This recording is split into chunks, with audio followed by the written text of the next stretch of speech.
and welcome to First Time in Drag. I'm Kevin. And I'm Dex. Quick heads up.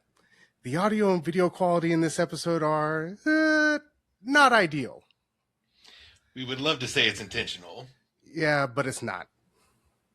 This is just what it sounds like when you're learning new things in public.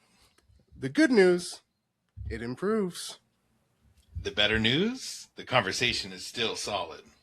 So, thanks for sticking with us through this scrappy version.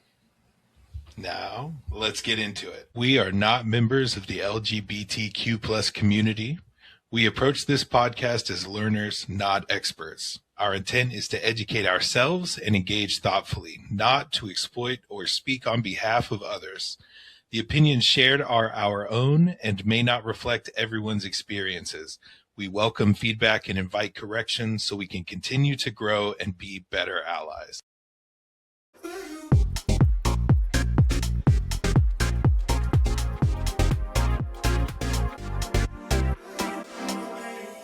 Hello, everyone. Welcome back to First Time in Drag. I'm Kevin, and this is Dax, and we are here with Season 1, Episode 2, The Girl Group Challenge.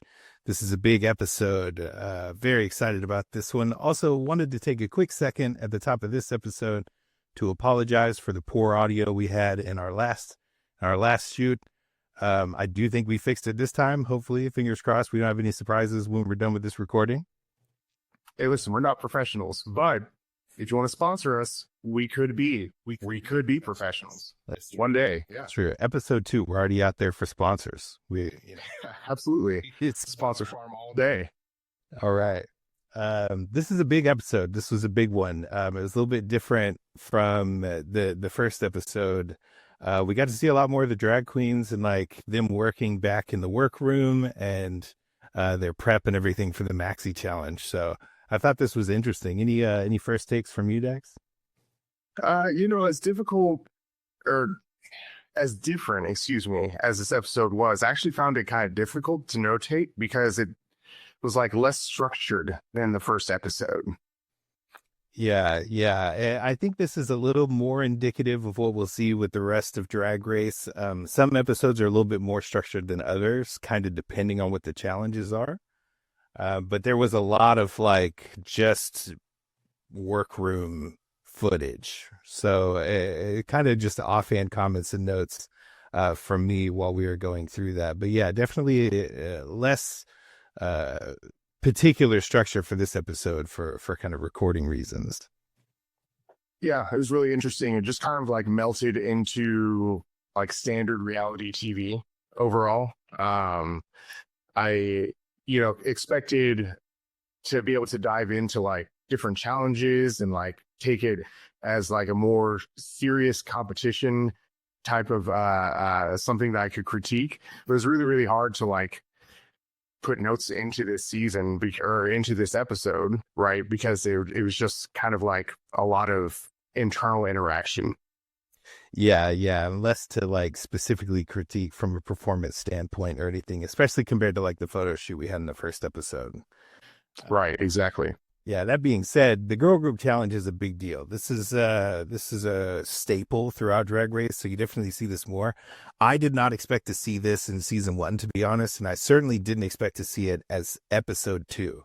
I think that's really early for these queens, and this is a big, I think, like a professional litmus test for these queens. It's about working in a group. How well can you work together? How well can you overcome challenges? How well can you be a leader? All kinds of things. Can you set your personal style aside to make sure something works together with a group? So it's kind of a big thing, and we tend to see queens struggle with this quite a bit. So I was excited to get into this, excited that we're jumping into something so kind of high level, in my opinion, for episode 2. Overall, the challenge was interesting. I think it was cool to see them all in like their own professional, so to speak, spheres.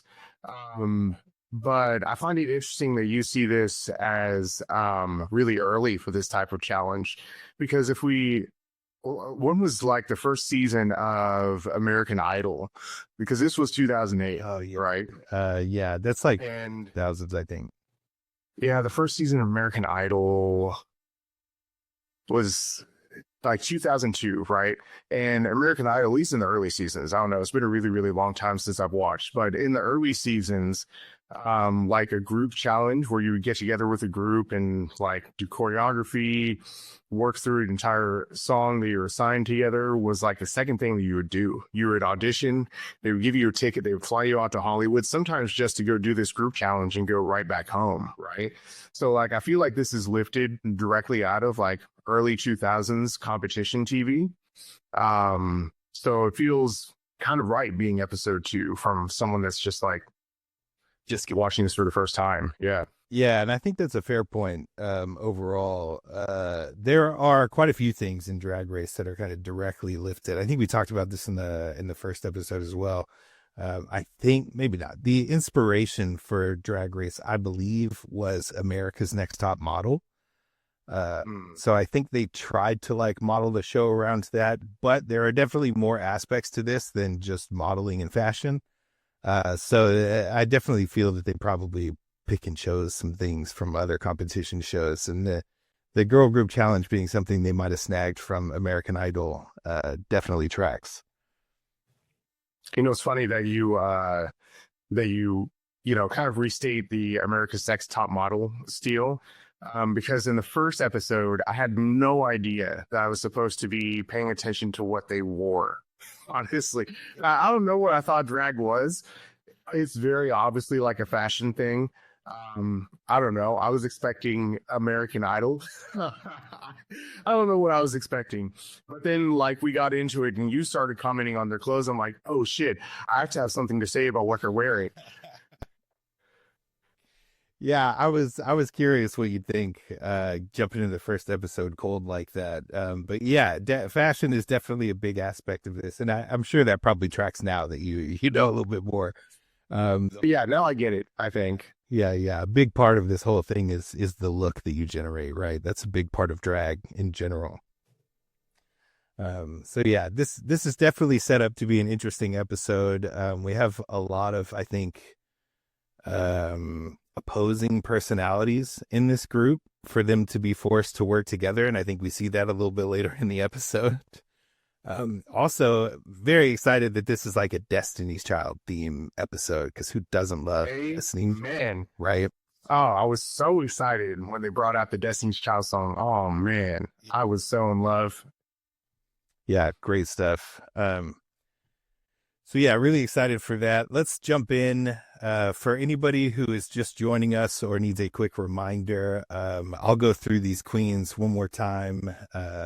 Just starting from the left, we have Tammy Brown, then Jade, Nina Flowers, Victoria Porkchop Parker, who, as we remember, got eliminated in the first episode, famously wrapped, right? Yeah, I feel like we should have some like red X's or like, I don't know, maybe a little pork chop up there to block out whatever queen is gone. I love that. I'm gonna see if I could get a little pork chop, and I'll just pork chop whoever the first queen to get eliminated is on moving forward. I love that. So yeah, Victoria Porkchop Parker, famously eliminated first episode of first season. BB Zahara Benet in the middle. Then we have Akasha, Chanel, Angina, and Rebecca Glasscock, looking like a Barbie in a package. Yeah, the stance and everything there is very Mattel. Yeah, very much. Not Trixie Mattel. That's a drag queen from a later season, but very Mattel, like the brand. Yeah, like the brand that makes Barbie. Yep. Sorry for confusing anyone. That is actually like out of drag centric. Before we dive into the mini challenge, there were a little bit of different intro this episode where instead of the Rue bio and the girls like walking into the workroom for the first time, we actually see them a little bit behind the scenes in the hotel, which as a Drag Race fan, I may not remember something, but I feel like this is new to me. I don't think we've ever actually cut to like a behind the scenes of the queens outside of the workroom before. So this was a little interesting. I didn't personally love it, but what was your take on that? I don't know. It felt pretty natural from a guy who's watched trash reality TV my entire life. I don't know. It felt very like Miami Ink, where you like start in Ami James' apartment and then watch as he walks to the shop or something of that sort. So it didn't feel super out of place. This is season 1. Again, they're probably lifting a lot off of other predated series that have a lot of success before they really found their stride and something that worked for them. Yeah, that tracks. Yeah, I do think it is a little par for the course for the time frame that this was filmed in. But I don't hate that we shift away from that. So I will say that. Oh, go ahead. Sorry, I will say that as like they're waking up and like getting ready for the day, about to walk in, I've never seen a group of dudes that is so obviously gay. Like usually, like, dude, listen, usually you gotta like get to know somebody before you're just like making calls. You could tell that these dudes are gay from the next county. I don't know if it's like the women's clothing, if it's like them putting on makeup before they're even in drag, but like, bro, I could tell from space that these dudes were gay. I think Tammy is a prime example of that. Tammy is like just streetwear clothes that she walked into the workroom with. So gay. Like, Oh yeah, it was all women's clothes. It was like a women's like shirt with the like half like sleeve thing, yeah, and a like a little her neck. Like, yes.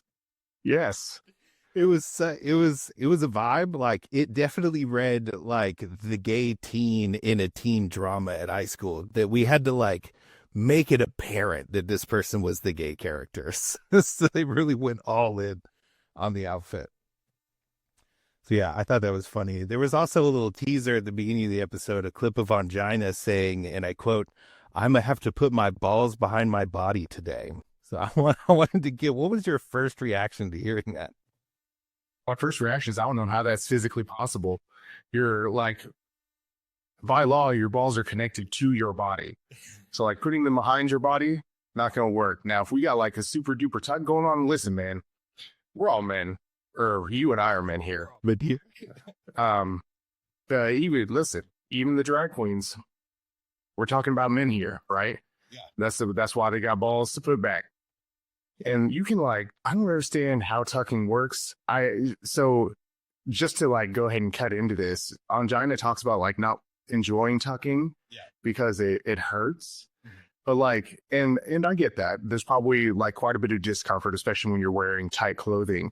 But like, there's like little pockets like up in your body for those things to go up into that make them like a relatively flat surface. So like, I don't know what size balls you got, but I don't know why we got to take them and put them all the way behind you, because like, I feel like there's easier ways to do that. There's easier ways to do that, and you're not picking those ways. Yeah. It's very interesting. This is our first introduction at all, I think, for Dax in tucking in general. So there are definitely more conversations that are had about this, but I thought it was very funny that we got just a clip right off the front of the episode talking about, I'm gonna have to put my balls behind my back today. Yeah, absolutely crazy. Also, that would be super stretchy. Yeah. They talk about duct tape. There's like a whole thing about this. A lot of queens have a lot of like different ways that they tuck, and some argue some are better than others and blah, blah. I'm sure we'll get into that as we get later on, but I really wanted your first reaction on that. So jumping into the actual episode, right, into the actual challenges, we have our first mini challenge. That is these reaction selfies or expression selfies, where all the queens are given little digital cameras. Ru then says a prompt, and the queens have to take a selfie of their response to that prompt. Before we dive into the individual selfies, anything off the top you wanted to cover? Man, I'm glad that you're going to dive into the individual selfies, because honestly, this challenge is so quick. Like, I didn't realize what was happening until it happened. Yeah. I didn't even realize that this was a challenge. I thought this was just like an icebreaker, is really what it felt like. Yeah. When, you know, like when you're the first person on the Zoom meeting and you kind of make like that weird introductions, like how do you dress your hot dog, and everyone's like, well, I like mustard, right? That's what this felt like, you know what I mean? And I did not understand that we were going to like pick someone out of this, but I will say, even though this challenge went by really, really quickly, like I understand it, like at its core. Because like as someone who's relatively theater centric, been doing theater my whole life, and even in film, right? You do a lot of this in the mirror. You're not doing it like on a digital camera, taking a picture and turning around and looking again.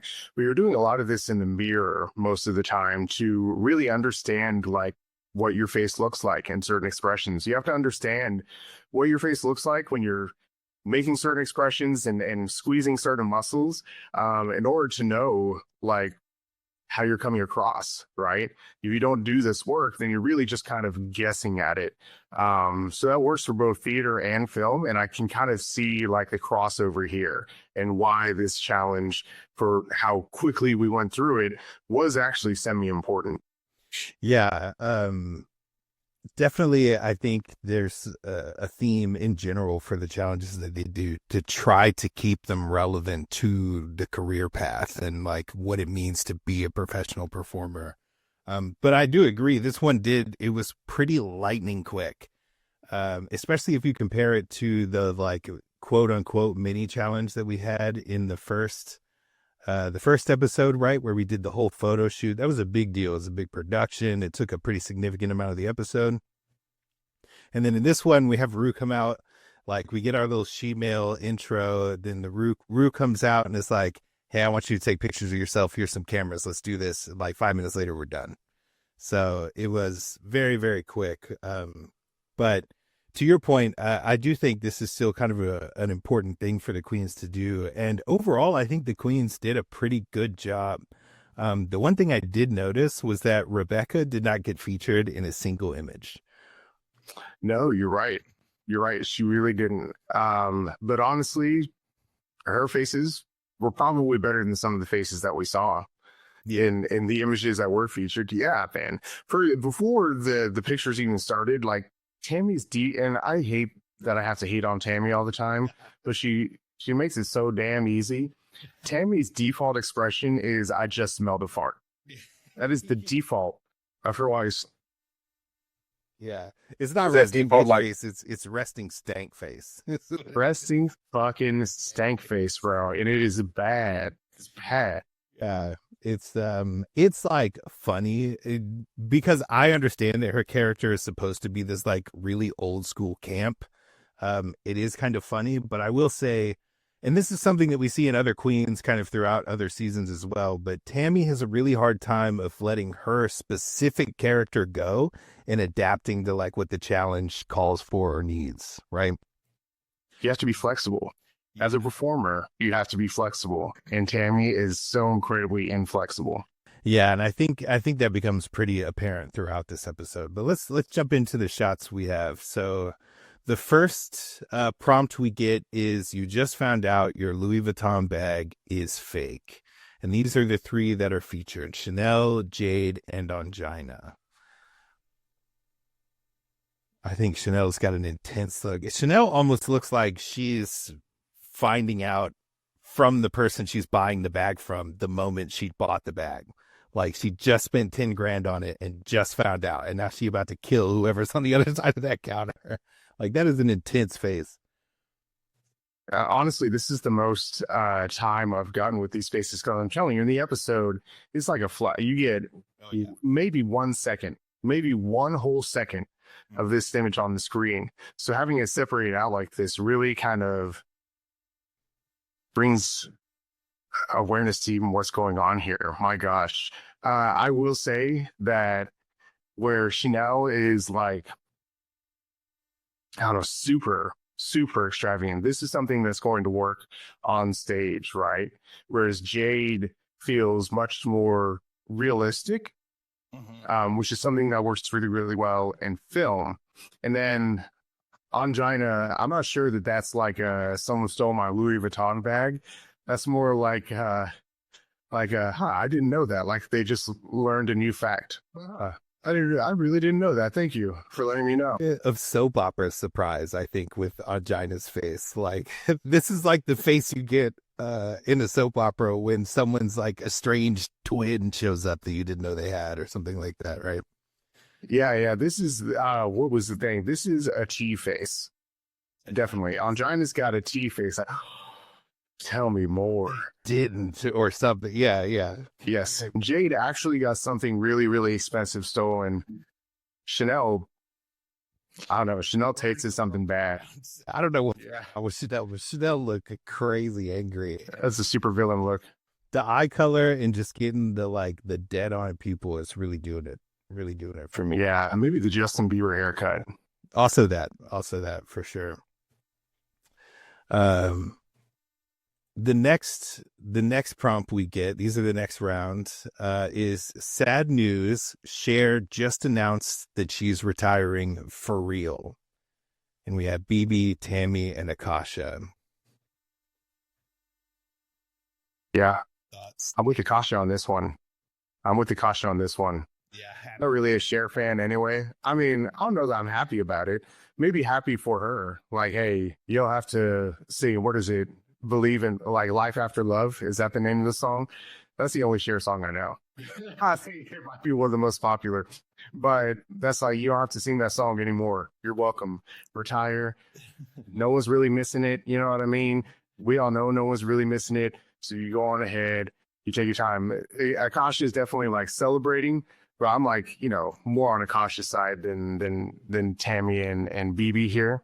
Yeah. Tammy and BB are definitely sad. These are faces that definitely read, no way my idol just retired. So like, as far as the challenge goes, BB and Tammy right on point, I think. Yeah, Akasha, just a crazy different response, and I think everybody was expecting. So Cher is an idol in the queer and drag community.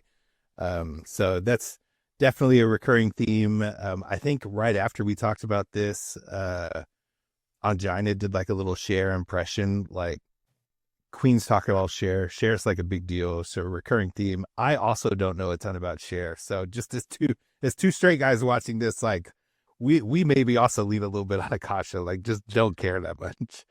So like, but why is Cher an idol to the queer and drag world? Like, we're talking about a straight woman, right? Yeah.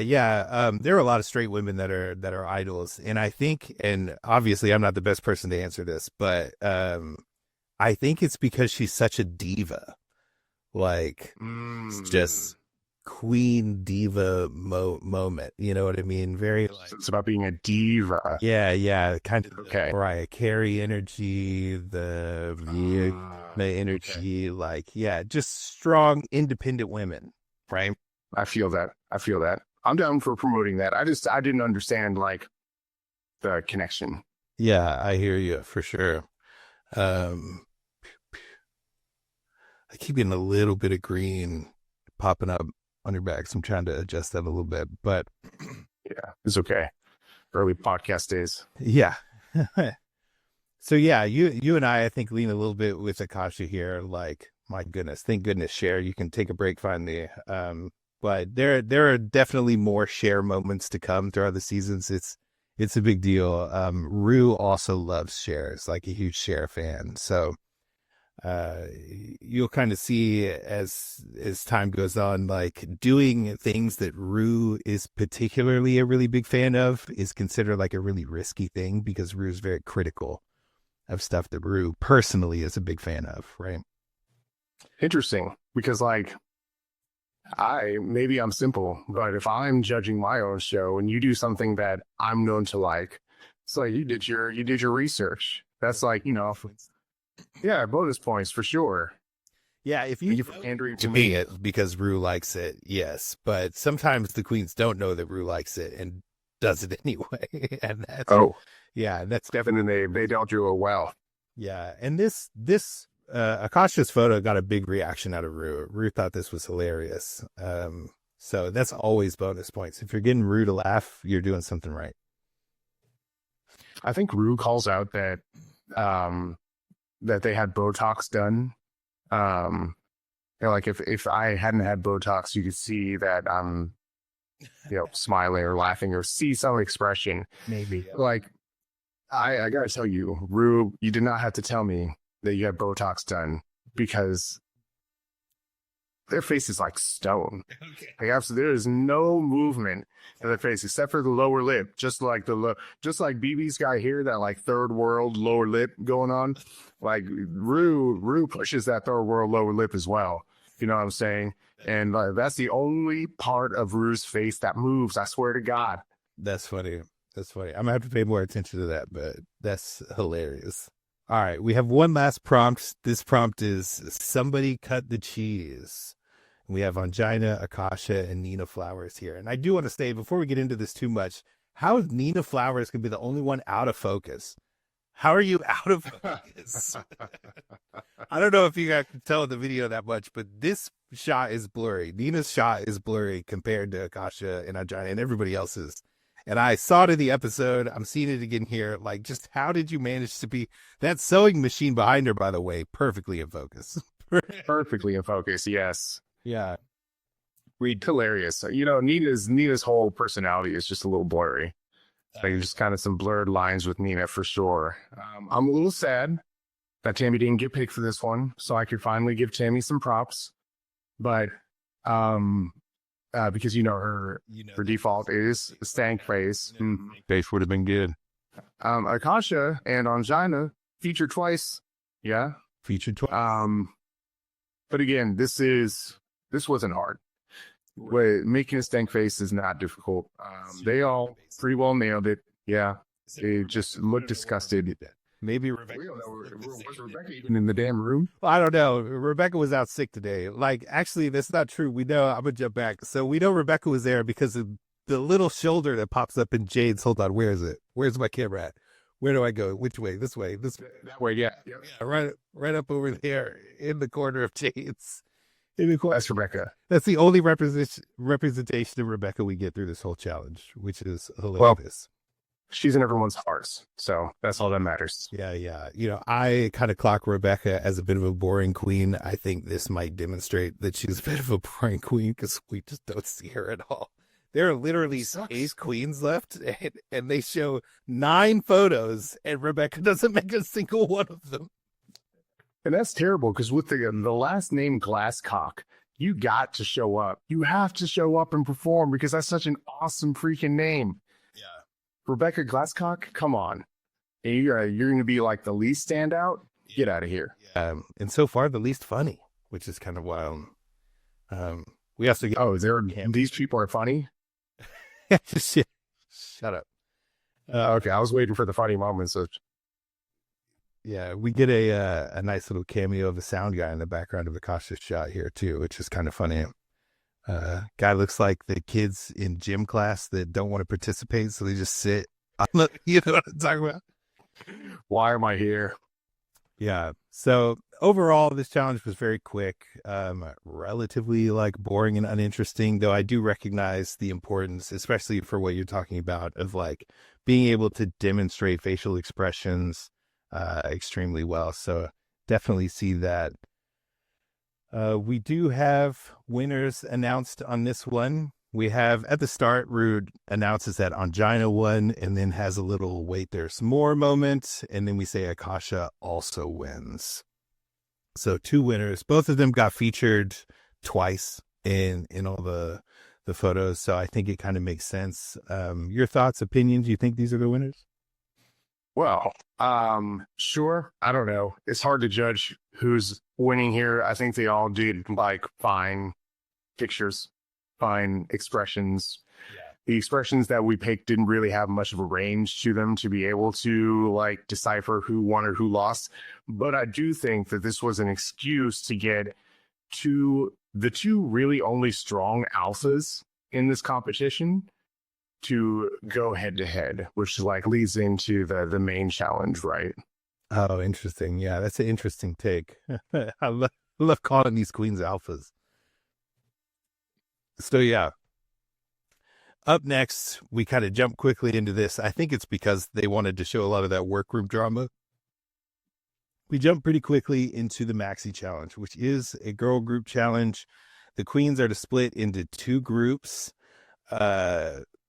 and create competing girl groups to lip sync Destiny's Child songs to against each other and kind of compete. And these teams are split up by our two team captains, the winners of the mini challenge we were talking before, Akasha and Angina. So they go through and pick like old school, dodgeball or basketball or whatever, pick up queens. Everybody kind of picks as you would expect. No real surprises for me here. Did anybody surprise you at all in the team selection? No one surprised me in the team selection. Like she should have been, Tammy was last.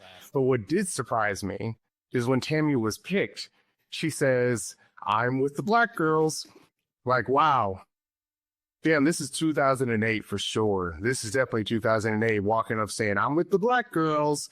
Just like that's an okay thing to say. No, you don't, just because you dress like an old white woman from the 30s, doesn't mean you got to have the same damn attitude as an old white woman from the 30s, Tammy. I do. I thought that was so. I do. I couldn't wait to hear your response. I have that written down as well. The line, "I'm with the black girls," is crazy. And the cut to Akasa's face right after that, just looking disgusted, is one of my favorite moments in the whole episode. It's just so out of this world, man. So out of this world, especially like we're recording this in 2025, right? So like to hear that in 2025, you're like, oh, we definitely could have picked better. We could have, not the best look, not the best thing, Tammy, to just pop off with. Just, "I'm with the black girls." Woof. Yeah, quite the moment. Quite the moment. And then Akasha in the talking head was like, "I really didn't want Tammy." And it's like, yeah, that was apparent, but I don't think anybody wanted Tammy for this challenge. No one wanted Tammy. Tammy's challenge. Yeah. You don't do a Destiny's Child challenge. You all pick the 30s, the 30s lookalike. Yeah. You don't pick Pennywise for your Pennywise the drag queen. for your Destiny's Child challenge. Absolutely not. Absolutely not. Oh man, too funny. Choking me up over here. Yeah.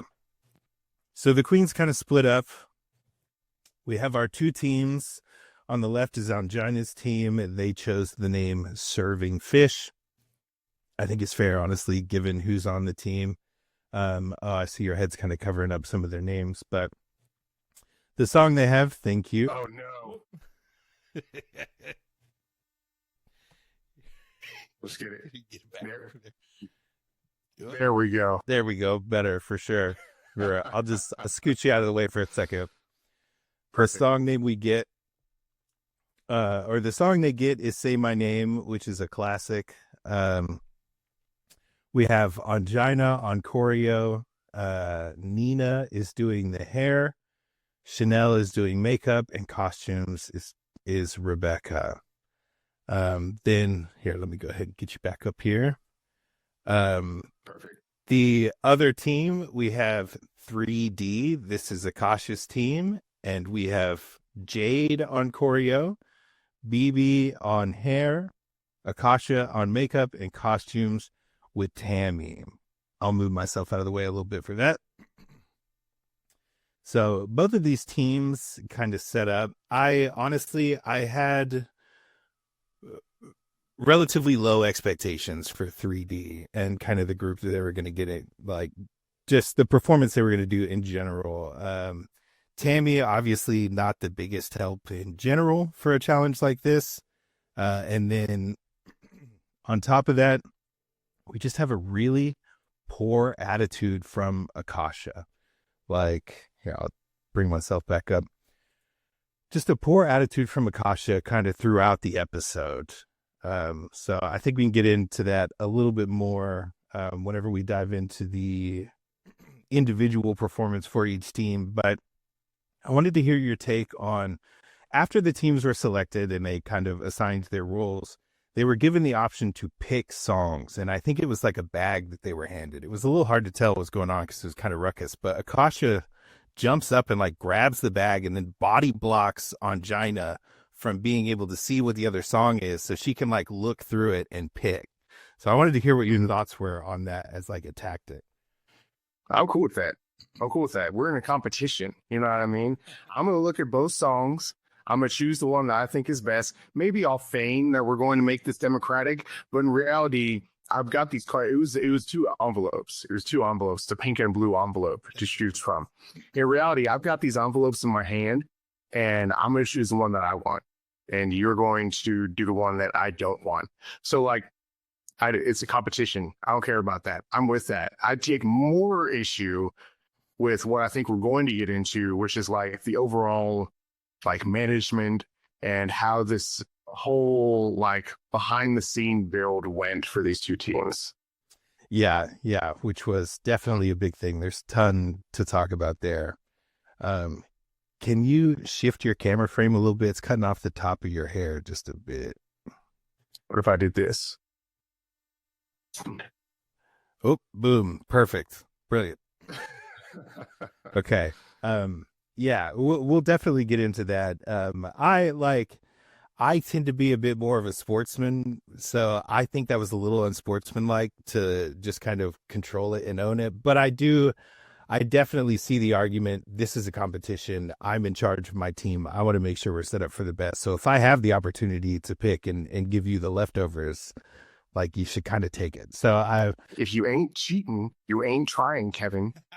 If you ain't cheating, you ain't trying. I want you to remember that, because that's going to be a theme for me in these competition shows, any competition show that we cover. That is a theme for me. If you ain't cheating, you ain't trying. If you get away with it, then you get it right. That's fair. That's fair, I think. There is a part of this. Excuse me. There is a part of this where you have to kind of balance how the other queens feel about you, because you don't know what the rest of the competition show is going to look like. And you don't know if there's ever going to be a vote between the other queens on like who's going to win, who needs to be in the bottom, etc. So I do think there's something to be said for trying to play nice with people, not create a lot of enemies right off the jump. But we're still at episode 2, so maybe not the biggest concern for Akasha while she's doing this. But overall, it's definitely a choice to just sort of aggressively take over the song choice and let the other team work. And to be fair, it didn't help them that much. Like, the song choice did not make the difference in the performance here one bit. No, the song choice didn't matter. I think it would only matter if you knew one better than the other, or if you thought, I mean, they're both Destiny's Child songs, so stylistically, they're going to be relatively similar. I'm not saying that Destiny's Child's music was derivative. I'm just saying that stylistically, it's going to fit in the same vein. You should have the same opportunities as the other team either way. Yeah, totally agree. All right, let's talk about individual performance. So we'll start with serving fish. We have, again, choreo on China, hair and Nina, makeup Chanel, and costumes Rebecca, if I go this way. These are just kind of snips of all of their outfits, looks, and kind of close-ups on their face, so we can take a little bit more of a second to ingest it. But overall, I think from the workroom to on stage, this team was pretty cohesive. There wasn't much drama. There wasn't a lot of back and forth. The only thing that really came up was Nina was in charge of hair, which I think is kind of apparent when we're looking at all the hairdos here.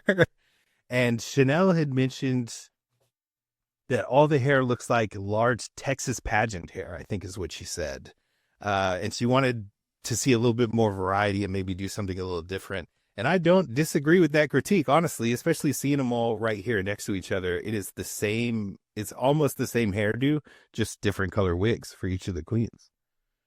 So, one, very familiar with Texas pageant hair, being Texas boys. Overall,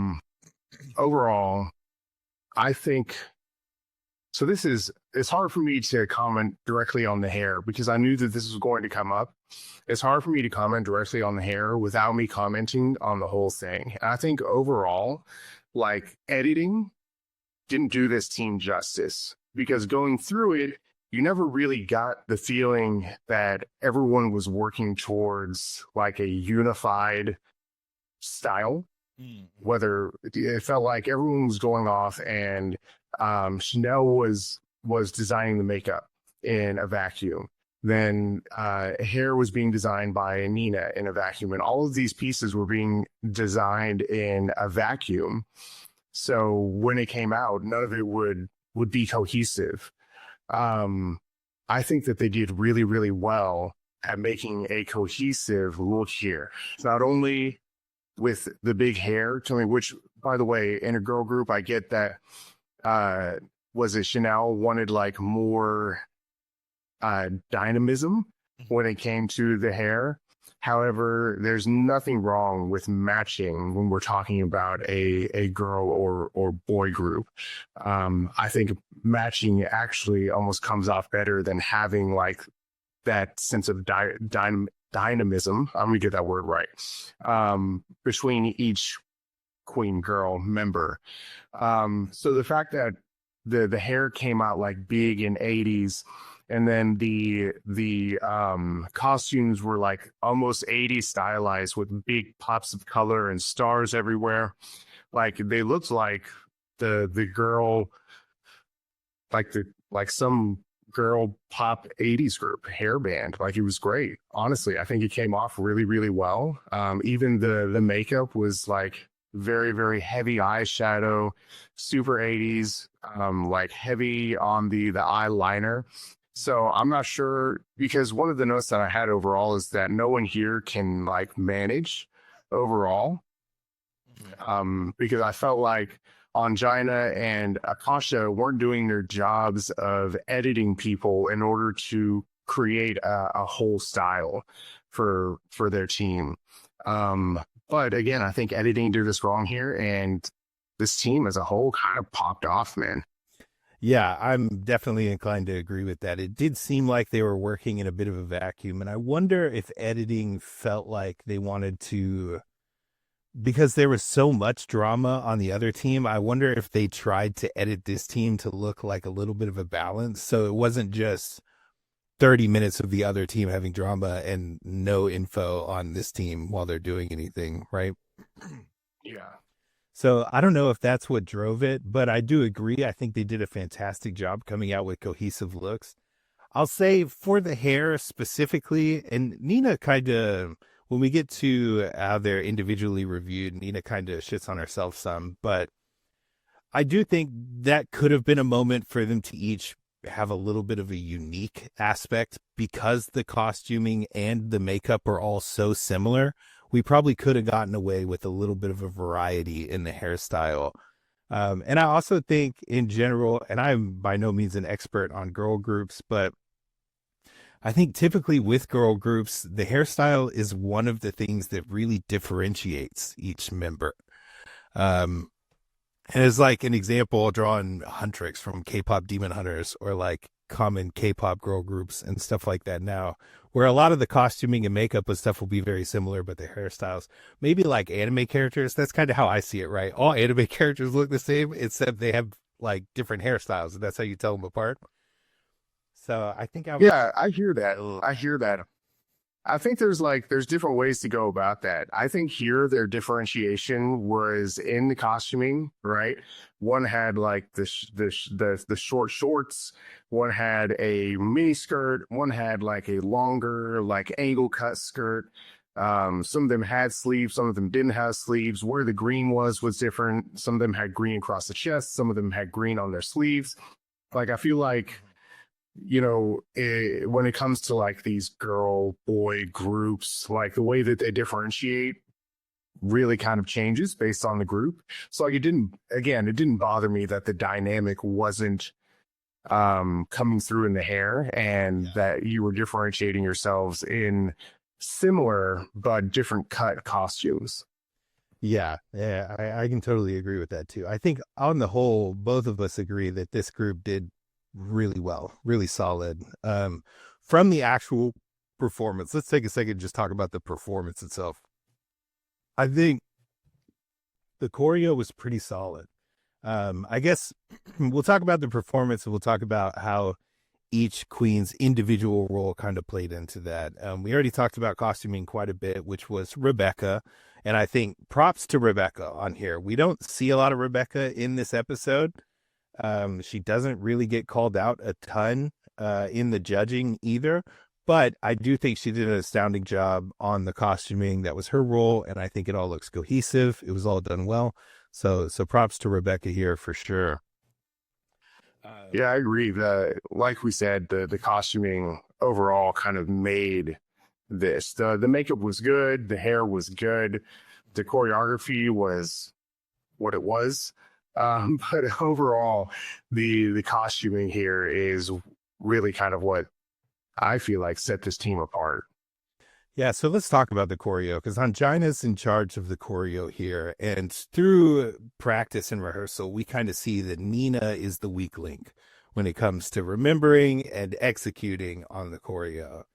And as someone who's seen quite a few of these challenges at this point and seen a variety of dancing skill level from these queens, I think choreo is one of the most difficult team roles to play, because you have to be cognizant of that.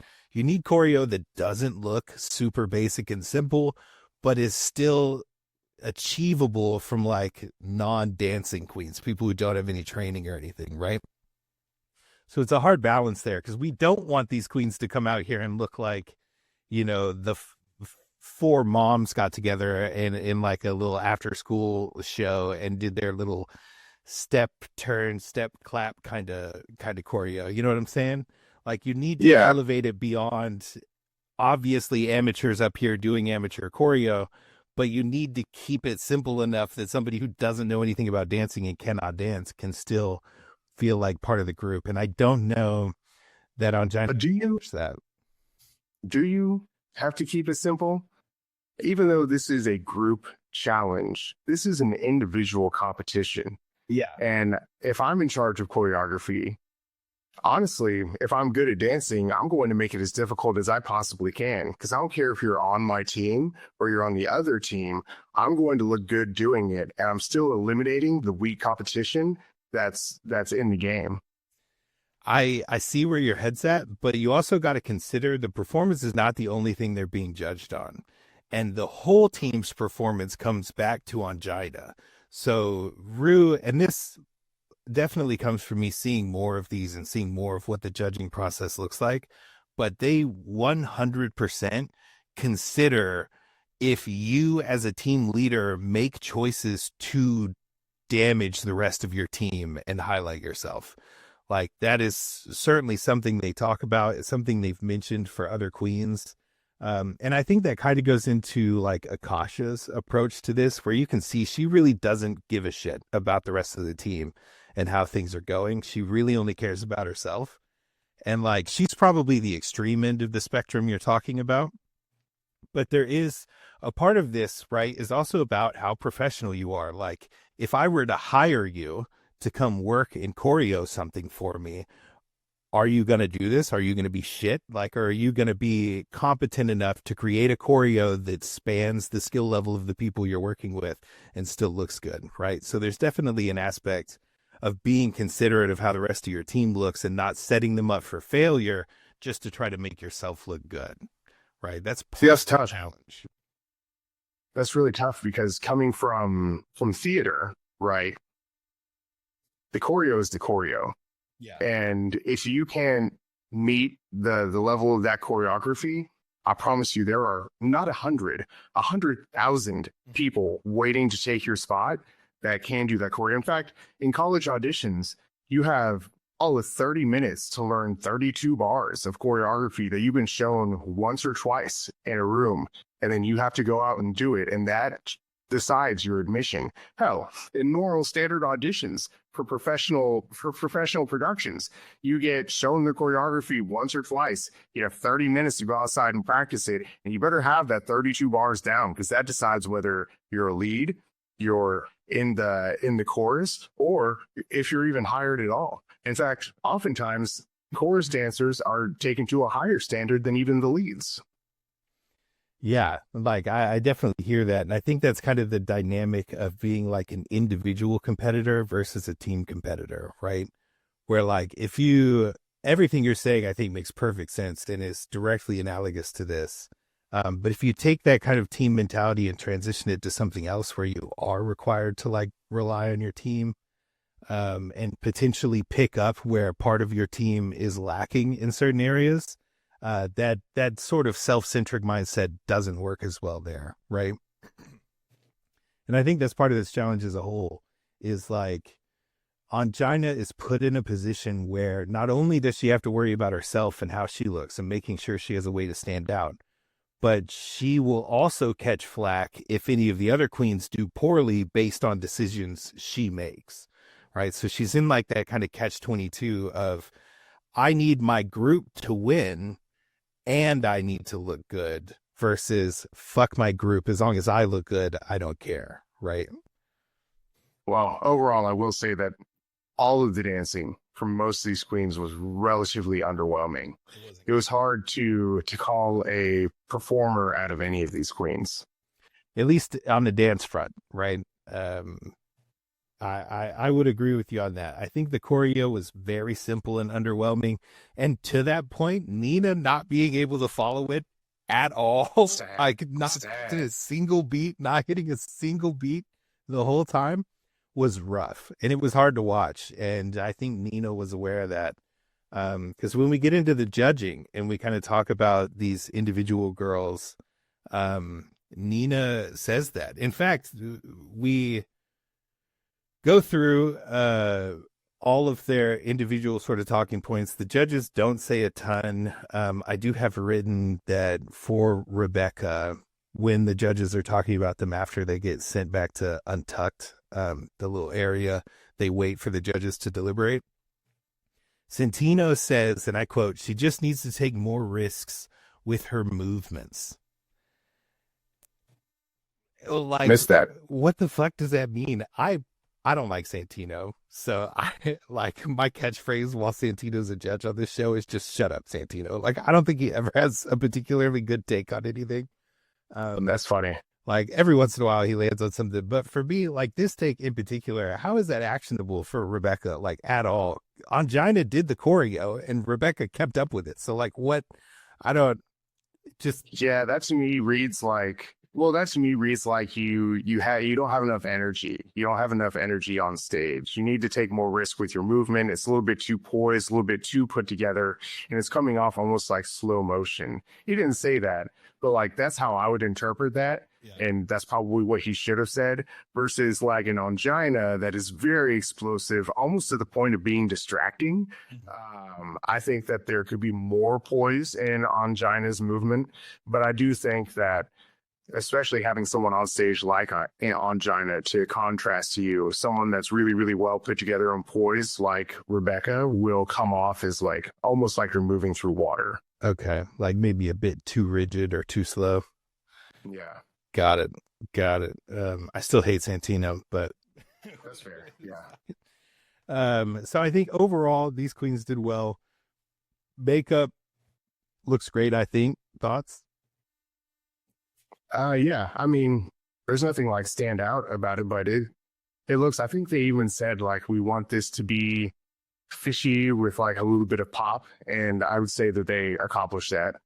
Yeah, so Chanel, great job on that. Hair, we've talked about that. For Nina, I think we both think it looks good. I lean with Chanel that there could have been maybe a little more uniqueness per hairstyle, but I also see your point that I think it's really good at being cohesive. So well done, I think, overall for that. Costumes, big ups to Rebecca. I think she did a fantastic job here. Ooh, real quick, can we talk about the fact that you can see Angina's dick through the costume? Like, as much as they talk about tucking that thing, bro, I don't know why they decided to flip it up, but like, I know what a dick flipped up looks like, and you can see that right through that costume, man. There's a little bit of that moose knuckle going on for sure. It's not even the moose knuckle. I can see the whole slang, man. I can see the whole thing. It's flipped up towards his belly button. I can see it. Why didn't you flip that sucker down? This picture right here, like right above me. Which side is it on? This side. Right up there. Yeah, right there. You could kind of tell. For sure. I do think the judges comment on that a little bit. They also said mantle toe, I think, instead of camel toe, a mantle toe. Yeah. I don't really read that. Yeah. I've always called it a Melvin. I don't know. It's always just been a Melvin to me. Yeah. I don't know where I heard that or where it came from. Yeah. I mean, whatever you want to call it, it's ugly. Yeah, not great. After critiques and everything, we get hit with one of the most iconic questions in any challenge show, where Rue asks the queens, if someone had to go home on your team, who would it be? Right? Love this question. Drama question for sure. Now, we start with Angina, and she throws herself under the bus and is like, I think me, because as the team leader, like I'm ultimately responsible for everybody, which is like a very political kind of boring answer, right? Yeah. Any thoughts on that before we jump to Nina's answer and subsequent answers? I would give that answer at work. I would never give that answer in a competition. You kidding me? Yeah, this is. You ask me who needs to be eliminated. It is never fucking me. There's always somebody else. Yeah. And we kind of get to that with Rue's response to Chanel, I think. But yeah, Angina throws herself under the bus. Very,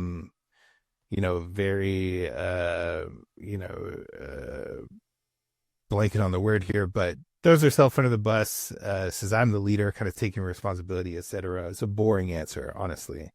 And then we jump to Nina. Nina does a similar thing, throws herself under the bus. This one, a realistic answer. She performed poorly today. If she was not immune, I could definitely see her being in the bottom. Just all around, not a good day for Nina. The hair was okay. Like the hair is good, bad, whatever side you land on. It certainly was not enough to make up for the rest of how bad the performance was through the episode. Agreed.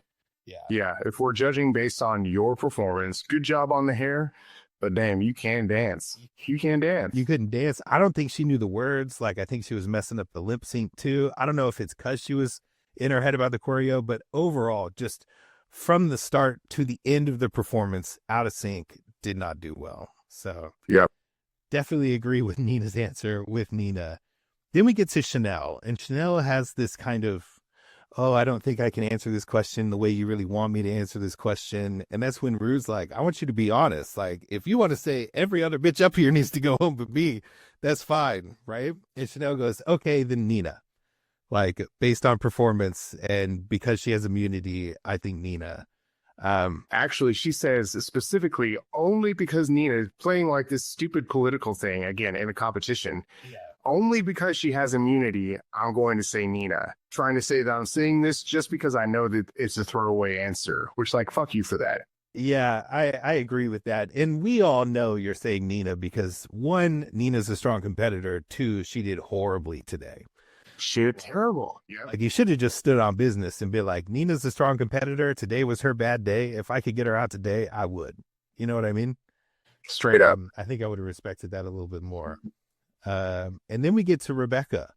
And Rebecca, I think, understood the prompt and was like, I'd get rid of Chanel. It's just like, she's my biggest competition on the stage right now. Yeah. Get rid of her. She's a big competitor. Like, she scares me. I want her gone. Yeah, I thought that was a great answer. She's the only one in my mind that answered, like, honestly. Yes, I felt that so hard. Felt that so hard. It's like, I'm either going to get rid of the person that sucked today and deserves to go, or I'm going to get rid of someone that's in my way from winning. And either answer is good. Honestly, the second answer is probably the best answer. Probably better. Yeah. And I think the judges kind of see and respect that too. I guess we'll find out next episode if Chanel cares about that, if Chanel carries that into the next challenge and is like, fuck you, Rebecca, how dare you say you'd send me home. It didn't seem like it on stage. She kind of laughed and brushed it off of like, yeah, I am a strong competitor, almost taking it as like a compliment. But we'll see. Sometimes that lingers. Sometimes the queens get hung up on stuff like that.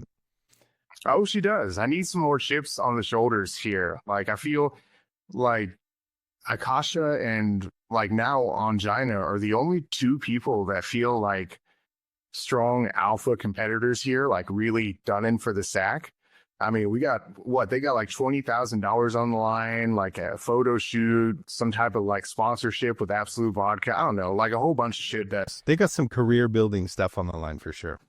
They got some stuff on the line, right? For one individual. Mm-hmm. And if you don't start recognizing that and start competing instead of treating this like a sleepover, like, bro, you're not going to win. It's not RuPaul's best friend race, right? It's not. It is not.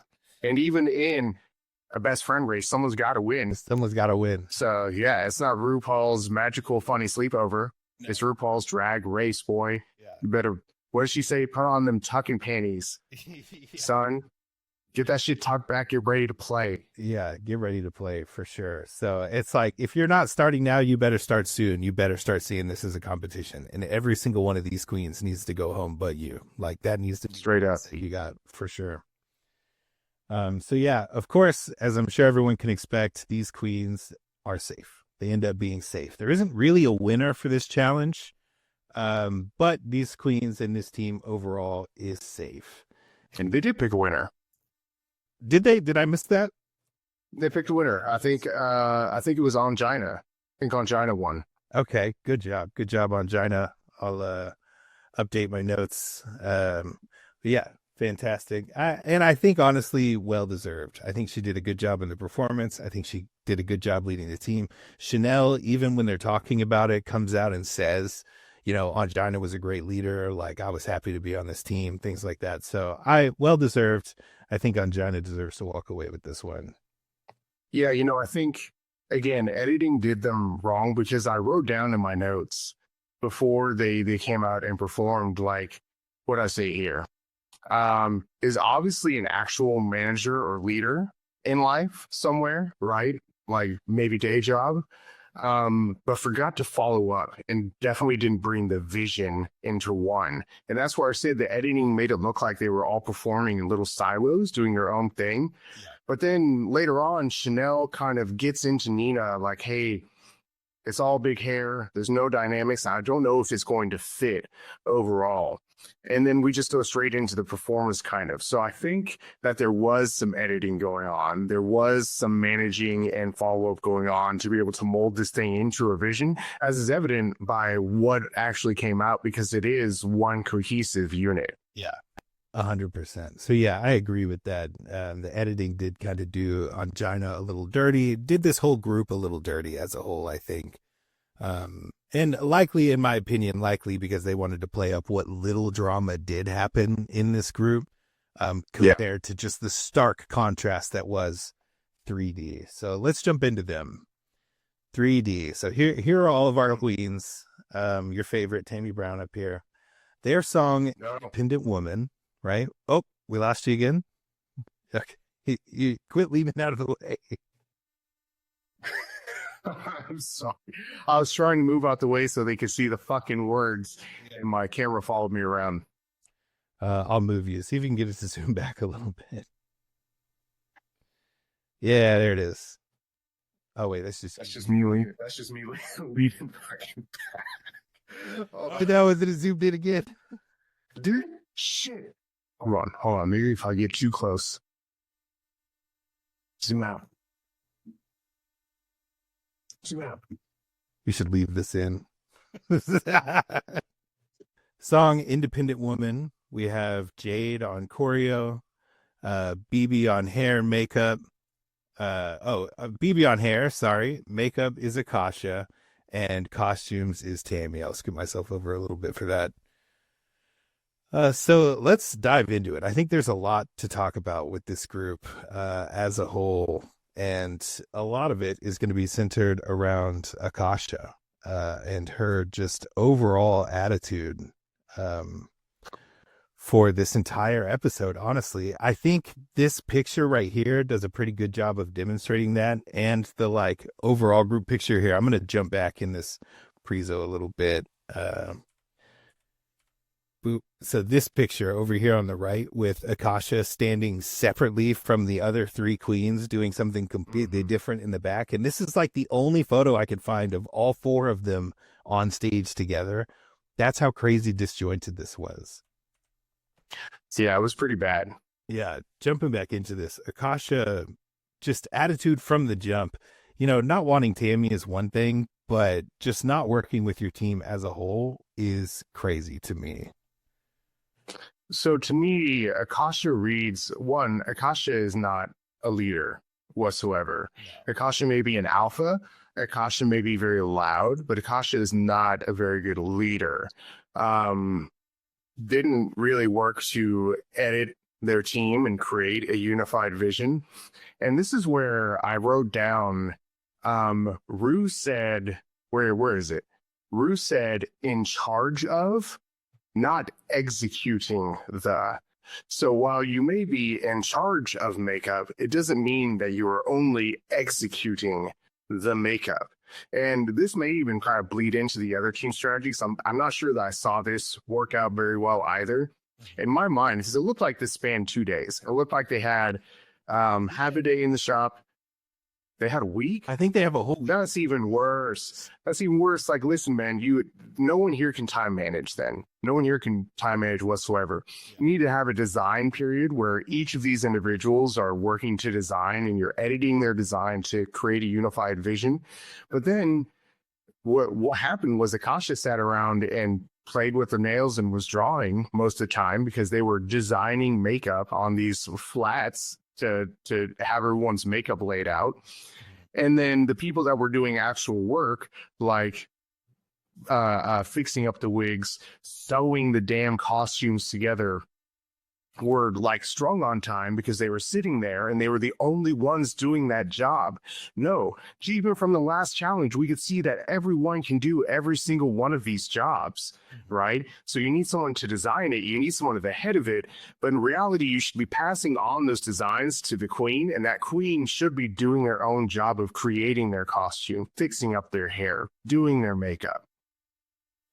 Yeah, 100% agree. And a lot of that goes into Akasha and her leadership style. Like, she's supposed to be the one concerned about this.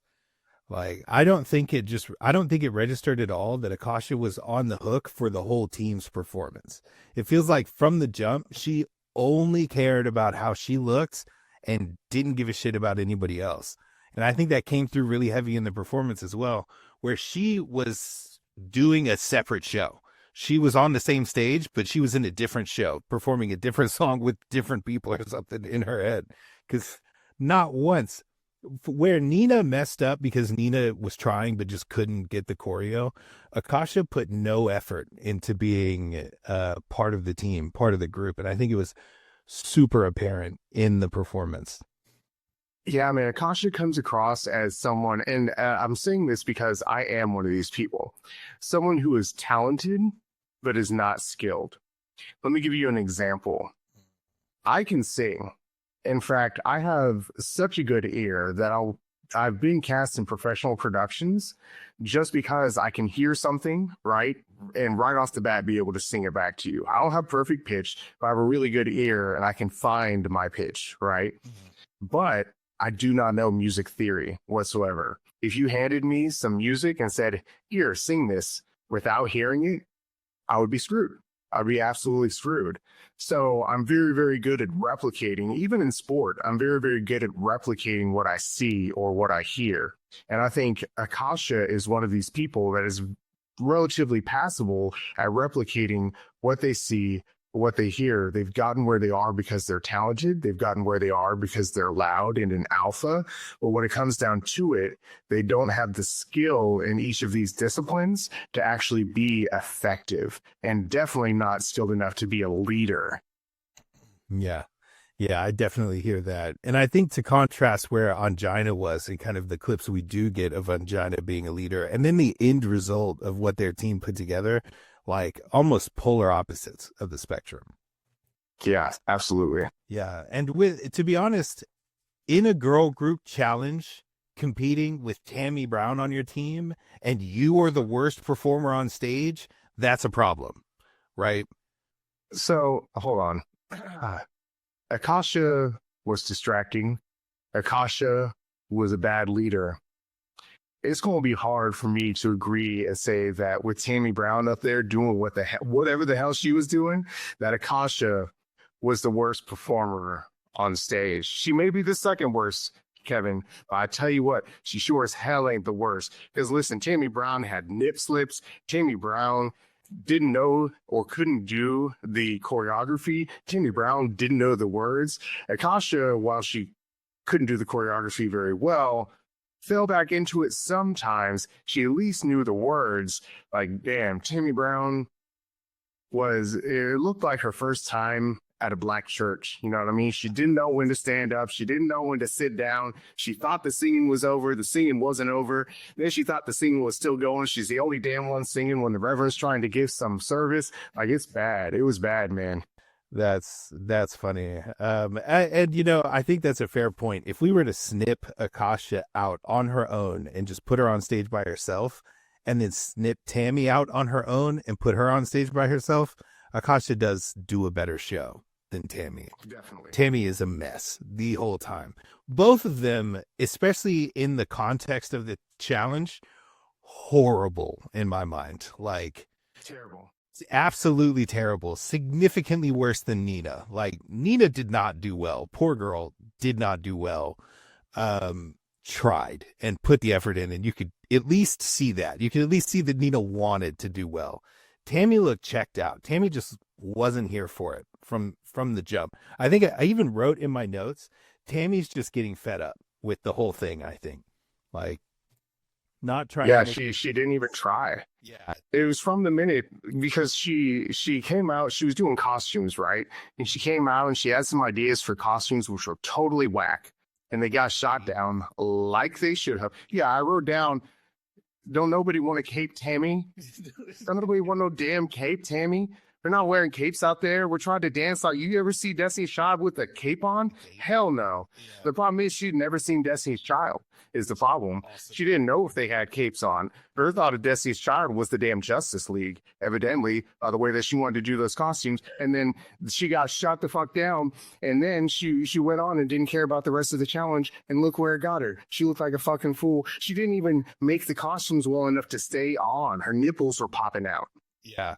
Yeah, and I think there were comments about the costumes being too small or too short or hard to work in. And like Tammy, to your point, Tammy positioned this like she's trying to work with the team and pitch ideas, and she's just immediately getting shot down. It's like, in reality, you're pitching like one not good idea, and people are telling you it's not a good idea, and then you're getting really butthurt and sticking to that not good idea and acting like everyone's not being a team player. It's Exactly. That's not what's going on. Like, you're just not doing a great job here, honestly. And you're Yeah, what's going on is you're fucking weird. But yeah, you could tell. I think as soon as Tammy, this whole episode, Tammy has a bit of a vibe of just being checked out in my mind. And like, when she found out she's on a girl group thing and she found out she's working with his team, it looked like she was just packing her bags already. Like, she was just prepared to go home. Link was really disappointing, for sure. But let's break this down piece by piece, and let's go through each queen, what they were in charge of, and kind of how we thought they did. Starting with Akasha, we've chatted a bunch about her as a leader, but makeup specifically, I don't think it's particularly bad. I almost have no opinion on it. Like, I think it's just kind of mid in general. This doesn't necessarily scream girl group performing to me more than it screams just like a good makeup look for the club. I like, Akasha's own makeup, I think, looks the best out of everybody's, and that also a little bit may be reminiscent of her only giving a shit about herself and no one else. Because the color of the eyeshadow and everything on Tammy's skin goes away. She almost doesn't have eyeshadow on because her complexion just washes out that like gold. And that to me is indicative. It's similar with Jade. Jade's just beautiful, honestly. If Jade wasn't a beautiful person, like, this makeup wouldn't look great on her either. So I think a lot of that goes back to Akasha just being inconsiderate of the rest of the group.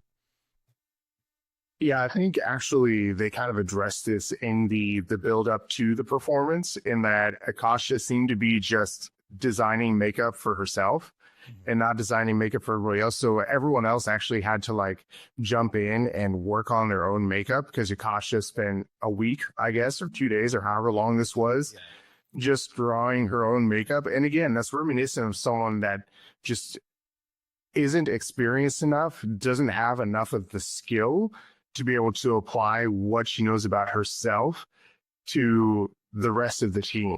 And again, like, she probably learned makeup by seeing other drag queens do it and picking out the pieces that worked best for her act and for her costumes. And now that she's in charge of doing makeup for everybody else, she can do hers really, really well. Everybody else is kind of out to dry because she doesn't even know how to begin. Yeah, that tracks. I think that sort of copycat analogy is really good. As a musician, you kind of refer to musicians like that as jukebox musicians. Like they can't do anything unique, but they're really good at repeating other people's stuff, right? And so I can definitely see that with Akasha, where like she just doesn't necessarily understand the skill set or the fundamentals behind anything, but is pretty good at copying what she sees and kind of implementing that on herself. So yeah, overall, like I don't think this was a strong performance for Akasha at all in makeup or in the show. Yeah, and then performance side, right? Like not following the choreography on purpose, almost sabotaging, really, to try to stand out and be like the leader, the only one that people notice. The reality, like the judges said, in the end, it was distracting. It would have been fine if she was able to mold back into the choreography seamlessly like she was supposed to, but she couldn't even do that because she didn't take the time to learn it or wasn't able to do it. We couldn't really tell because of how far off she was from the rest of the group. Yeah, 100%. So just rough overall. The performance was bad. I think Michelle, not Michelle Visage, but Michelle from Destiny's Child, blanking. Michelle Williams, baby. Michelle Williams. Yes, I was so happy when she showed up. Yeah, Michelle, I wrote down a quote from her, said, "I just saw a messy man." And like, yes. Yeah. Just kind of nail in the head for me for just what Akasha looks like top to bottom. And the attitude, Akasha's attitude, getting the feedback and everything. Michelle was like, do we need to call security? Like right up. Michelle says one thing, Akasha's snapping back right off the bat. So just not a good look for Akasha all around. Up next, costumes with Tammy Brown. We spent a lot of time talking about how poorly Tammy did in this. I think the costumes, very reminiscent of kind of the stuff we were talking about. They're not super cohesive in look. It's just kind of the material and color, I think, that pulls them together. Because like style choices seem pretty different, in my opinion. And definite feedback and comment on the ability for the girls to perform in these outfits, specifically Tammy performing in her own outfit and having issues throughout the entire set. Yeah, the costumes were pretty bad. Listen, I'm not like a fashion guy. I'm sitting here again in a workout short and the same shorts that I wear when I lounge around my house. But like they were just so one note here. They all kind of, where the other ones were fitting, they all kind of like came together. There was some dynamics there. This didn't really feel very dynamic. You know, there's nothing wrong with chocolate brown on like really beautiful brown skin, but I don't think that there was enough of the gold to break it up and make it feel like a statement. These are really just like pieces of cloth that she cut out that happened to poorly fit over these people's bodies. Yeah, and I think BB is a good example of like just a lack of consideration in general for how these were going to fit, because I just don't think that outfit looks good on her. No, right, not at all. The whole bottom is basically a belt. Like she's basically nude behind a belt. and like, no one up here has an outfit that stands out, man. Yeah. There's not an outfit out here that looks good or stands out. Yeah.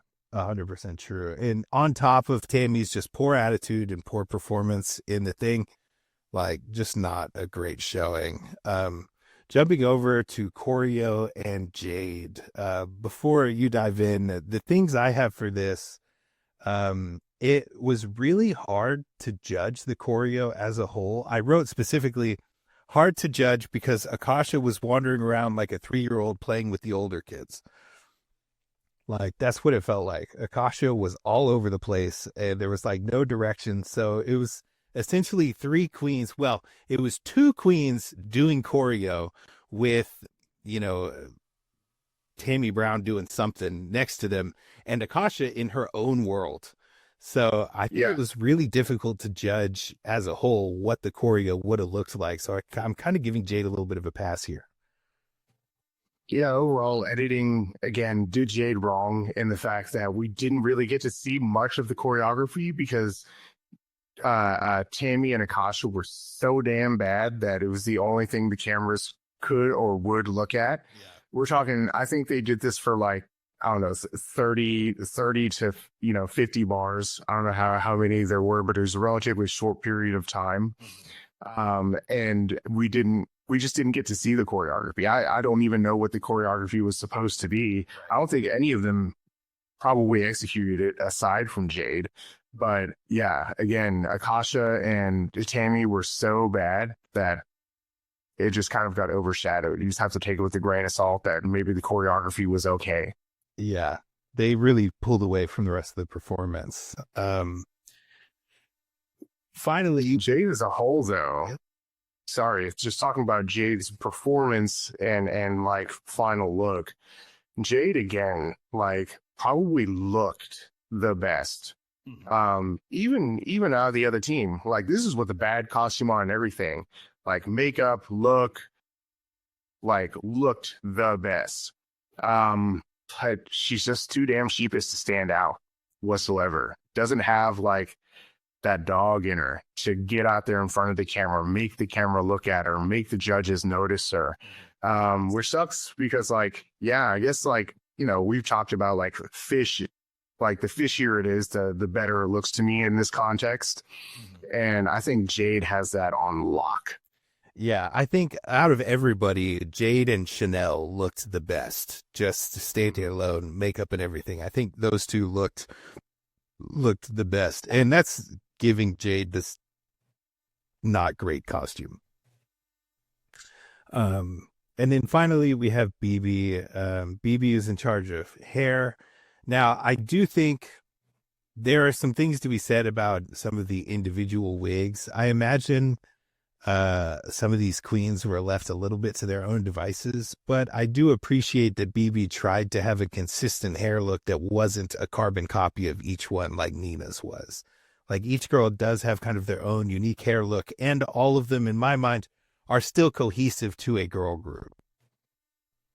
Yeah, I feel like it's a little wish-washy here. Like when I'm looking at the hair, I'm kind of trying to look for a theme, and I get we're doing different things to make different people stand out and create that dynamic in the hair here where we don't quite have the dynamics in the costumes. But also like don't find an underlying theme in the hair whatsoever. There's different hairstyles from different like periods of time, right? There's different hairstyles for like if we look at Tammy's hair, which is actually a complete mess and terrible, versus Akasha's hair, right? Akasha's hair feels much older stylistically than Tammy's hair. Whereas like BB's hair, like straight up like mid 2000s, you know what I mean? So like not very cohesive here as far as the hair design goes. So like hard to I would say that I actually enjoyed Nina's hair better than BB's like choices here with their hairstyles. Interesting. Yeah. And I think that's fair. I think execution does a lot to hurt BB on this because it just, the wig on Tammy, especially this bottom right image, just all of these, with the exception of Jade, the other three girls look like they're wearing wigs. And I think that's a problem, right? I think that's a problem. Even BB with her own wig and her own hair, like you can clock it, especially in that top right photo, like that wig line is rough. The whole thing is not great. I will say, to contrast that, from what I saw in the performance, I think BB did a good job on stage with the song, like presence, choreo, kind of serving face, compared to last episode where BB was like stoic and looked kind of maybe too stiff in general.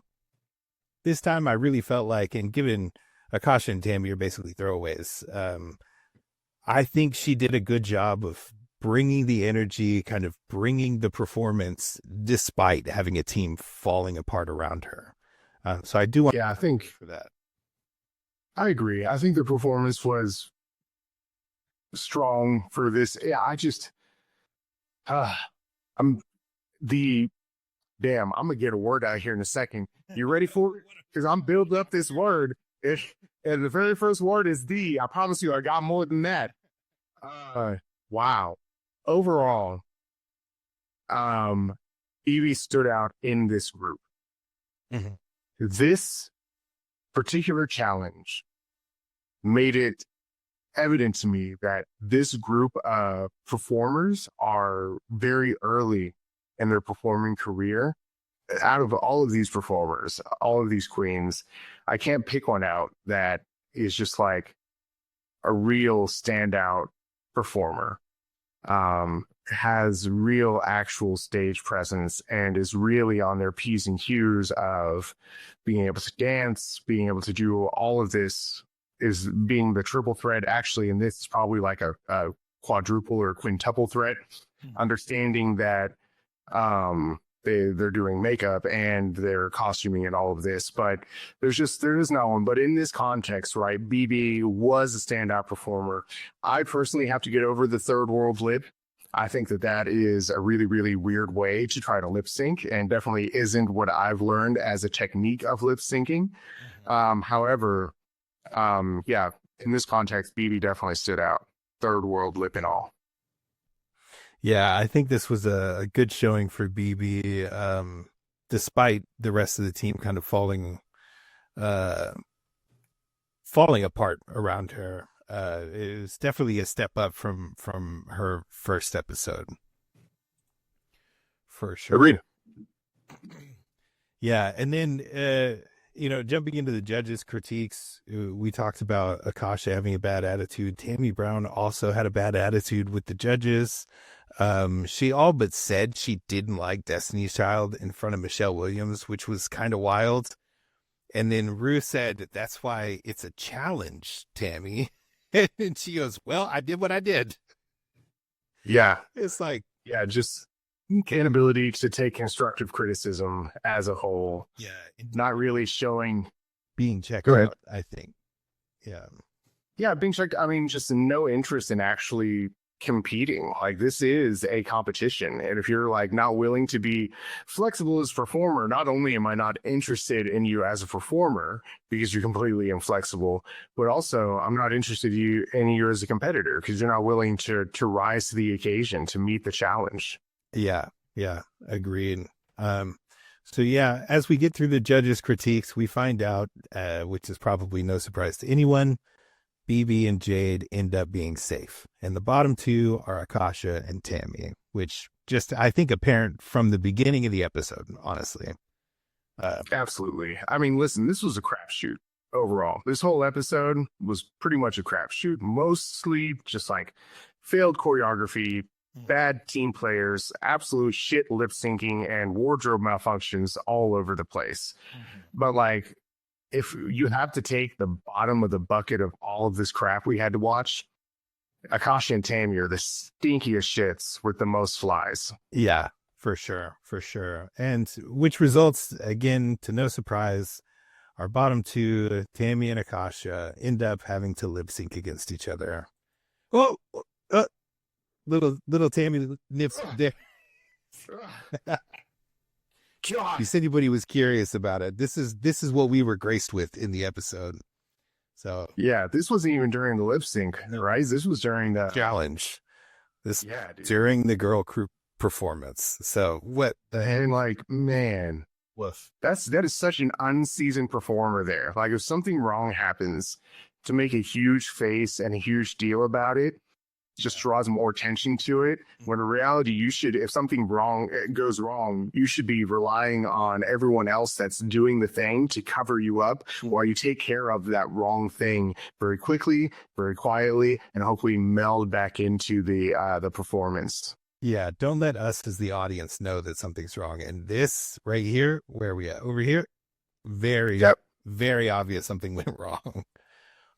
So yeah, lip sync. The song is "We Break the Dawn" by Michelle Williams. So they're lip syncing in front of Michelle, her own song. Honestly, there's not a ton to say here. Tammy, as I mentioned before, was checked out. She clearly checks out for this lip sync. She does not lip sync. She just kind of stands there, like taps her toe, claps a little bit, does a little bit of a shimmy. I don't think lip syncs a single word of the song. Nope, not a single word. You can see in this picture, this like, I don't know. In this picture, Tammy's pose in this picture is the most dynamic she was the whole time. That is as dynamic as she got. Yeah. Whereas Akasha actually brought it. Like, Akasha killed it. Akasha used some of the lip syncing techniques that I've been kind of touting, haven't really named here in either of the episodes. Maybe one day I'll talk about them. But like she like nailed some of this stuff, right? Was doing the damn thing. But it's too bad because Tammy just straight up quit. She even said in like those little interviews that they do that she had decided. I had decided when this song popped up that I wasn't going to do it. Heard it. Yeah. Why are you here? Why don't you just leave? Why did I have to watch 2 episodes of your nightmare ass on this show for you to come in here and just give up? Yeah, disappointing. I am always disappointed when a queen opts out. I think it's disrespectful to the competition and your fellow competitors. So It's disrespectful to everybody. It's disrespectful to the whole thing. The production, the people that are there working, trying to make this happen. It's disrespectful to Ru. It's disrespectful to us as the people sitting here watching this thing, especially if you're going to be as polarizing as Tammy, showing up looking like damn Pennywise in the first episode, coming out not dancing a damn piece of the jig in the second episode, and then you just go and give up when you get called out about it. Mm-hmm. Disappointing. Not a good look. Not a good look at all. Even Ru, I think, says, "I'm very disappointed that you just gave up." Like, it's disappointing to see a queen just give up, I think is what Ru said. Honestly. And yeah, it was disappointing. Obviously, Tammy, because she doesn't engage, ends up losing the lip sync. Akasha is safe. So bye-bye, Tammy. I know Dax is super upset about this. So sad. By the way, Tammy Brown. Yeah, we didn't talk about predictions or anything before we hopped into this, even though it's part of our sheet. And I will say that my predictions were, it was, what is this that you've put here for me? Queen, I'm already sus of, which I'm not really sus of anybody. If anything, all these dudes are sussy to me. But I did say, I figure that Tammy is out next. Maybe I was hoping, praying. We all know that I don't like Tammy. We spend like 4 hours now talking about how little I like Tammy. But yeah, I called this one. Yeah, you're right. We did kind of skip over that. Yeah, I think Tammy, I thought Akasha was going to do bad in this episode, and I think both of us ended up being right. They both did poorly, and I think it's because of the attitude and kind of the precedent they set in the first episode. And it was disappointing to see them both continue down that path and not make some changes and come back and try to be a competitor. Yeah. That actually reminds me, and I think a good example of this in like stark contrast, where we end up seeing quite a few queens. And I think artists in general, if you watch any kind of art competition show, artists in general have a hard time relinquishing what they feel are the like key factors of their own style in order to meet like a challenge prompt or something like that. And I think a good contrast to that is Tammy and her performance and attitude throughout this entire episode compared to Angina, who in the first episode got the critique, "You look like a little boy coming out here in a dress," because she didn't have a wig on. The very next episode puts a wig on, even though she says not wearing a wig is my thing as a drag queen. And it's like, what sets me apart? We're doing a girl group challenge. I was specifically told a critique about not wearing a wig. Next episode, she puts it on. That's huge for me. That was such major points in Angina's book. And to contrast that, we have Tammy, who just gave up. Was just like, this isn't my style. This isn't my thing. So I just don't care about it anymore. And I was pretty disappointed in that. Yeah, really funny because at the end of the last episode, I said that I think I see Nina kind of staying on top. But I also see the ability for Angina to rise to the occasion because I can see that energy. I can see the competitor. I can see the performer in Angina, and man, did not disappoint whatsoever. And actually, I was wrong about Nina. Nina Fell actually came out being a little bit too one note, right? Whereas Angina transformed completely, won the episode, won the damn episode. Amazing. Yeah. So big props to Angina for coming out and switching it up and being better on the second episode. And of course, sad goodbyes to Tammy. I am a little bit sad here because I know Tammy is like a comedy camp queen and not getting far enough into the show to get into challenges that would have played to her strengths, I think is a little disappointing in general, but she has no one to blame but herself, I think. So bye, Tammy. Sorry to see you go, but it is what it is. And you knew you were doing this, you know. Then, it's a little jump scare for Dex. We talked about You had to do that. this episode, the thumbnail from episode 1 that was giving you nightmares, so I thought I'd show it here.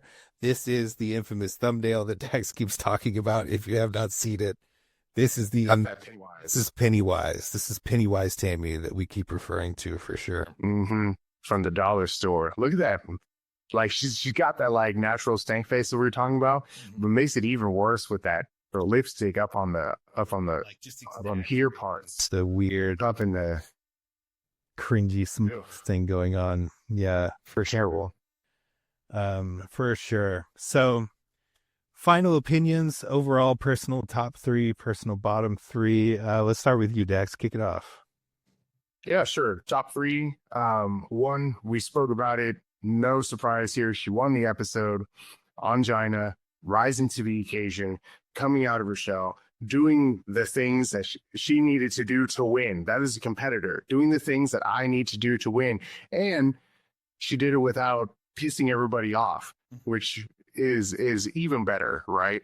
Yeah. Then we've got Chanel, right? Chanel, again, performing really, really well here. Not as much of a high personality as I would want, but just like Rebecca Glass said, right? Super strong competitor. Really, really like there's no glaring weaknesses. She is not as much of a go-getter as I see out of people like Akasha or Angina. And then the next be Jade. Again, I lean more towards the position. I think Jade is probably going to continually until they end up getting voted off. One of the best looking competitors that gets to the stage. But just 2 years, I think if Jade turned it around, that they could comes out of her shell, becomes that competitor, they can fight with the best of them.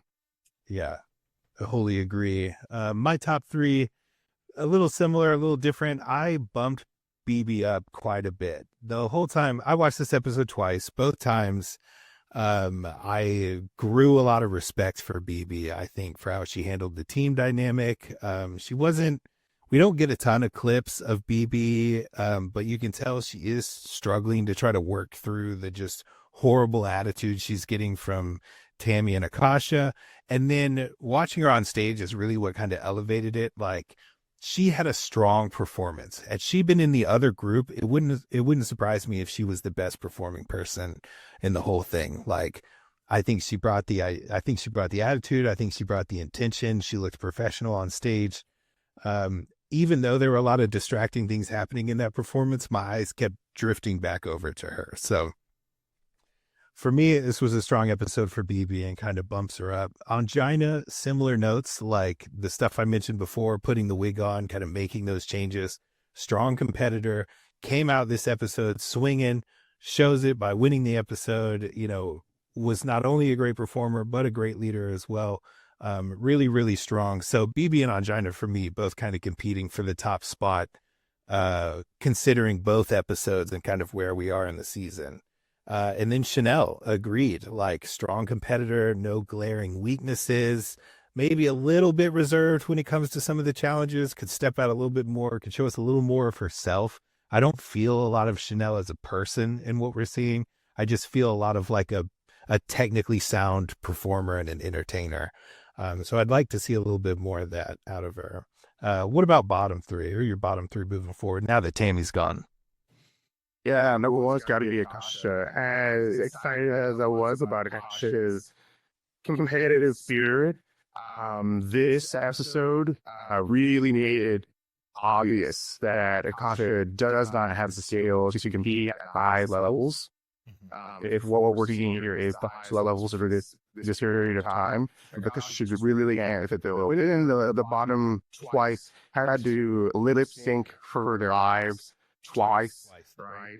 And only because they were up against someone who ate beans on the stage and someone who decided to not play the game at all. Are they still here? No way can that be the case and do not be the absolute bottom for me. Next, maybe a little bit more rising. BB. Oh, man. Stop. Not my jam. The third one lit. Got away from me. It just, it wasn't hidden. It was hanging down. It was ugly. And honestly, I think that even in like before in the workroom, right? BBO is about trying to manage upwards and trying to fix Akasha's lack of leadership, but it ends in like the 11th hour. Like it's way too late at that point, and then nothing can be changed, right? It's like overall, just not super impressed with what I saw from BBB in this episode. Even in the last episode, like that Tina Turner was dope.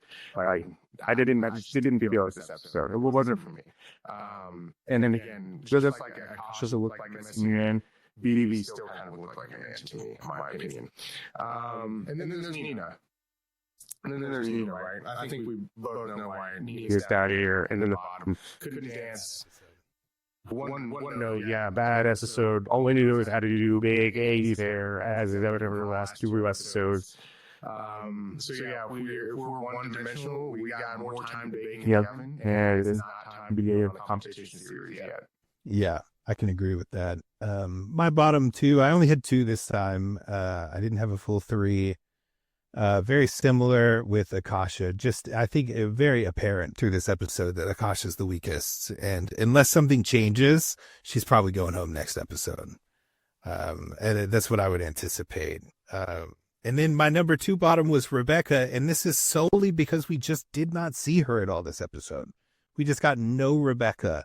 And, you know, I'll say the outfits looked good. I think her portion of the girl group challenge was okay. It certainly wasn't anywhere near the bottom. But just the fact that you didn't show up in the mini challenge at all, there weren't really any talking heads. There wasn't really, just reads boring to me. And that's something I feel is carrying from the first episode, that the walkout look, kind of the attitude and everything in general. Like, I think Rebecca is a solid drag queen. Is Rebecca an interesting, fun to watch drag queen? I don't know. I don't know if she's got that going for her. So I'm going to have to see more before I kind of turn that one around. Well, at the very least, she gets point for having the last name Glass Talk. Yeah, it is the best punny drag name we have this season. That's for sure. Without a doubt. Yeah. Compared to some of the greats, it's maybe not that good, but definitely this season it stands out for sure. So yeah, that I think brings us to a wrap on episode 2. If you've been with us on YouTube, I appreciate you sticking it through some of the audio and visual bugs we're having.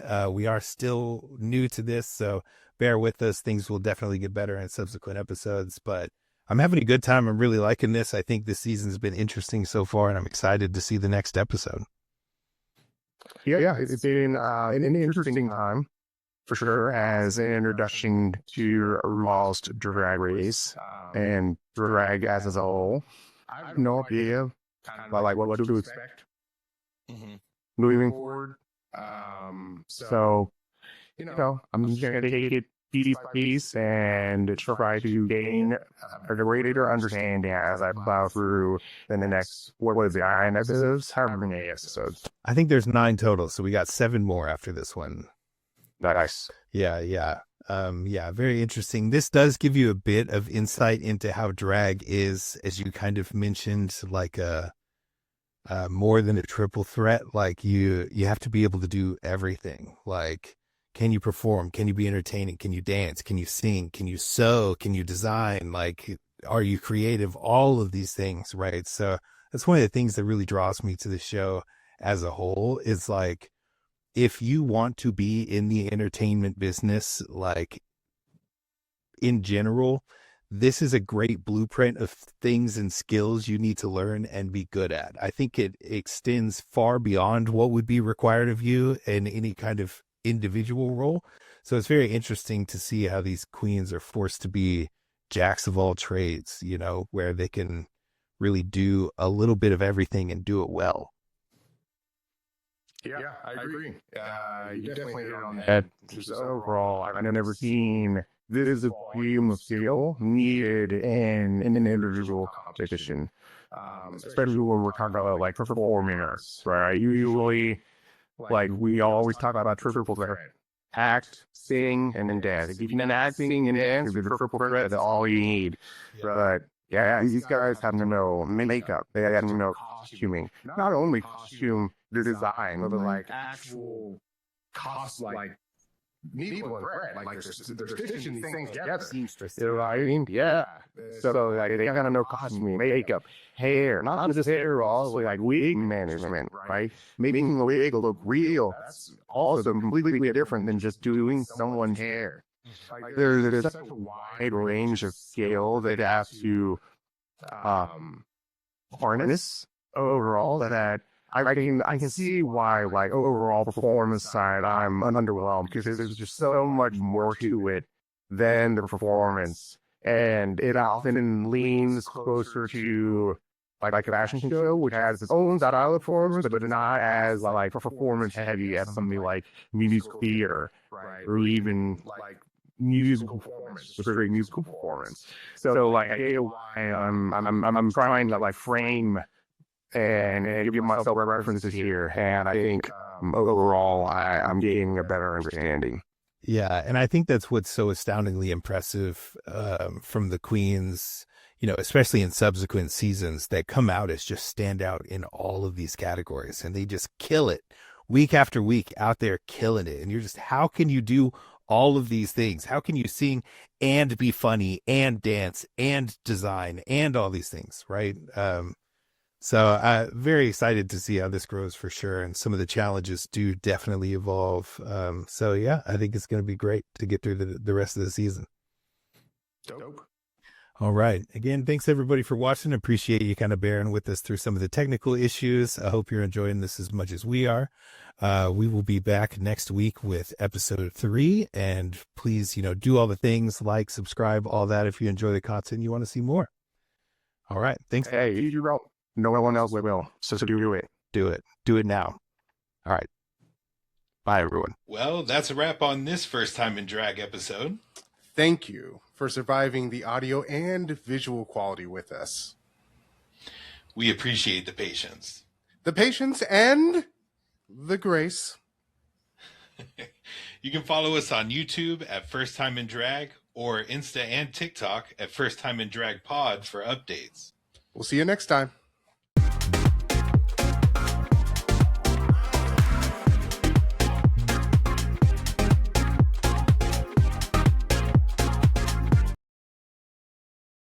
Ah!